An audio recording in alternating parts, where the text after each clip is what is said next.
What's up you guys, welcome back. In this video I'm going to show you how to know if someone saved your number on WhatsApp. That's quite simple and easy to know, so let's begin. And first open up your WhatsApp and go into chats. And there are no there are no direct way to know if someone saved your number on WhatsApp, but there is some specific way. So first, once you are on chat, open up broadcast and here tap new list. And in that list there are people who have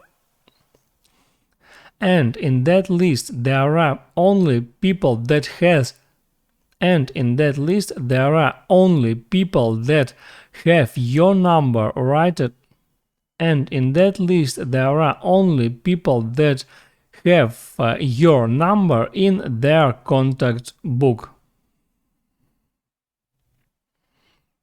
Because you can make broadcasts just with people that have your number in their contact book. So now you know how to find if someone saved your number on WhatsApp.